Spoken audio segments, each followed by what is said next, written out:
Hello friends, welcome. तो आज के ट्यूटोरियल में हम देख रहे हैं हम किस तरह नॉर्मलाइज स्पेस को यूज़ कर सकते हैं अपने एक्सपाथ में। और नॉर्मलाइज स्पेस जो होता है वो किस लिए होता है और इसको किस तरह यूज़ करते हैं, तो आइए देखते हैं। तो सबसे पहले मैंने इस साइन इन के जो बटन है, जो कि इसके बैकएंड पे ये जो है एंकर टैग है, इसको इंस्पेक्ट कर रखा है, जो कि यहाँ पर अवेलेबल है। तो हम इसको देख लेते हैं। तो हमने हमारे लास्ट ट्यूटोरियल के अंदर देखा था हम किस तरह एंकर टैग पर रहते हुए इस साइन इन बटन को फाइंड कर सकते हैं इसके साइन इन टेक्स्ट को यूज़ करके, जो कि इसके स्पेन के अंदर है। तो हम वही वही टेक्निक यूज़ कर लेते हैं और उसके बाद देखते हैं कि हम किस तरह नॉर्मलाइज स्पेस को यूज़ कर सकते हैं। और तो अब मान लीजिए मैंने अब इसका एंकर टैग मुझे चाहिए, तो मैंने इसको कह दिया क्या, डबल / एंड देन ए। तो इतने सब एंकर टैग मेरे पास आ गए। तो मुझे पता है कि मेरे एंकर टैग का जो के पास जो टेक्स्ट है वो साइन इन है।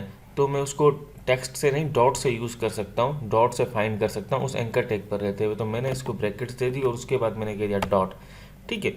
उसके बाद ये बता रहा है इतने एंकर टैग्स आपके पास अवेलेबल हैं जिनके पास टेक्स्ट है। कितने? 50 ऐसे एंकर टैग हैं इस वेबसाइट पर जिनके पास कोई ना कोई टेक्स्ट है। लेकिन मुझे कौन सा टेक्स्ट चाहिए? मुझे पता है मुझे जो टेक्स्ट चाहिए वो है साइन इन। तो मैंने कह दिया साइन और उसके बाद कह दिया मैंने इन। तो अब देखें मैं इसको फाइंड कर पा रहा हूँ, जो कि हमारा एंकर टैग है। और ये देखें हमारी स्क्रीन पर जो है वो होवर भी हो रहा है। तो अब मैंने इसको फाइंड तो कर लिया। मैं इसको थोड़ा सा यहाँ नीचे कर लेता हूँ ताकि आपको बिल्कुल सही से विजिबल हो।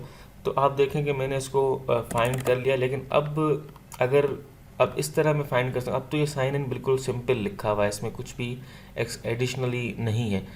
तो मान लीजिए अगर हमारे पास कोई ऐसा सिनेरियो आ जाता है जिसमें इसको अगर मैं चेंज करूं, एडिट करूं, तो इसके अंदर क्या है, बहुत कुछ स्पेसेस हैं। अब आप देखें, अब अगर मैं इसको यूज़ करता हूं, इसको हिट करता हूं, मैंने जान करके एक जो है वो स्पेस दे दिया। अब इसको मैं हिट करता हूं तो आप देखें ये हिट नहीं हो रहा। ये क्यों नहीं हिट हो रहा? क्योंकि मैंने जान करके इसके अंदर एक एक्स्ट्रा स्पेस इसकी HTML में ऐड कर दिया। इस साइन इन का जो टेक्स्ट था हमारा, इसके अंदर मैंने क्या कर दिया, इस एंड में एक स्पेस ऐड कर दिया। अब चलें एक नहीं, चलें 2-3 स्पेसेस हम एंड में दे देते हैं, एंड 2-3 कुछ स्पेसेस हम क्या करते हैं इसके स्टार्ट में दे देते हैं।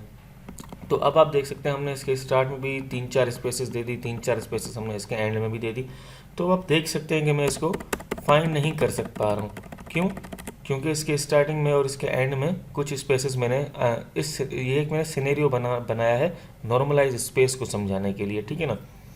तो अब यहाँ पर जो है ना हमारा जो नॉर्मलाइज स्पेस है वो अपना रोल प्ले करता है। वो क्या करता है, जब कभी भी हम अपने एक्सपाथ में नॉर्मलाइज स्पेस यूज़ करते हैं तो वो क्या करता है कि वो हम जिसके भी साथ यूज़ कर रहे हैं, जैसे कि हम अपने टेक्स्ट के साथ यूज़ कर रहे हैं, साइन इन के साथ हम उसको यूज़ करते हैं, वो हमारे स्पेसेस को नॉर्मलाइज कर लेता है।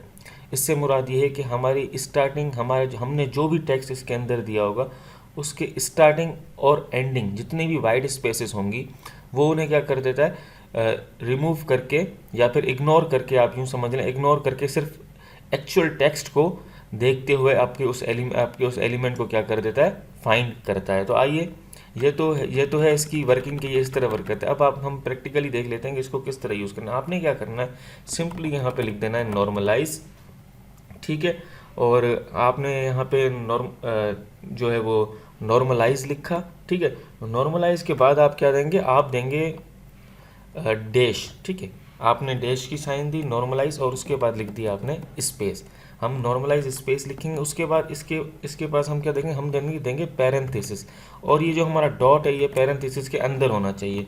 तो अब आप देखें इसके स्टार्टिंग में और एंड में, साइन इन के स्टार्टिंग में और एंड में स्पेसेस हैं, लेकिन इसने क्या कर दिया, उन स्पेसेस को इग्नोर करके जो एक्चुअल साइन इन था बस उसको देखा कि वो कहाँ पर अवेलेबल है।